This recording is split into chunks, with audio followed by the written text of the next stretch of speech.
वो सिर्फ मृत्यु की देवी नहीं है, बल्कि वो है स्वयं परिवर्तन की जननी।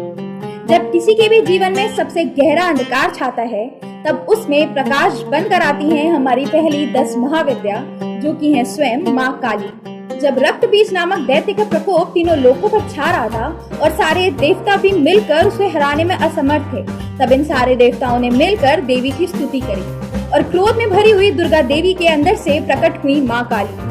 असुर रक्त बीज के पास कुछ ऐसी शक्तियाँ थी कि रणभूमि में उसका रक्त जहाँ जहाँ पर भी गिरता था, वहाँ वहाँ से एक नया असुर पैदा हो जाता था।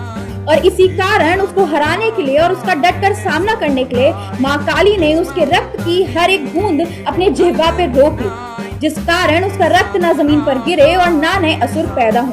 परंतु इन राक्षसों को मारते मारते और इनका रक्त पीते पीते माँ काली तांडव में इतनी ज्यादा बेकाबू हो गई कि उनको होश में लाने के लिए स्वयं हमारे भगवान शंकर को उनके आगे लेटना पड़ा।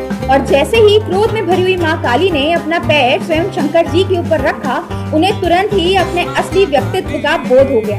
वो ये समझ गईं और इस ग्लानि में आ गईं कि उनसे बहुत बड़ी गलती हो गई। महाकाली 10 महाविद्या की ऐसी देवी हैं जो हमें हमारे भीतर के भयों से लड़ने में और उनका डटकर सामना करने में सबसे ज्यादा मदद करती है। महाकाली की ये कथा हमें ये साफ बताती है कि जब तक हम अपने भीतर के भयों से डटकर लड़ेंगे नहीं, उनका सामना नहीं करेंगे, तब तक वो हमें यूं ही परेशान करते रहेंगे। साथ ही साथ ये कथा हमें ये भी सिखाती है कि हमारे अंदर कितना भी क्रोध, कितना भी गुस्सा क्यों ना भरा हो, पर किसी अपने का एक प्यारा सा भाव भी उस सारे गुस्से को ठंडा करने के लिए तुरंत कारगर साबित होता है। तो अगर मेरी तरह आप भी अपने अंदर के सारे डरों पर काबू पाना चाहते हैं, तो आइए मिलकर पूजा करते हैं 10 महाविद्या की पहली देवी माँ काली।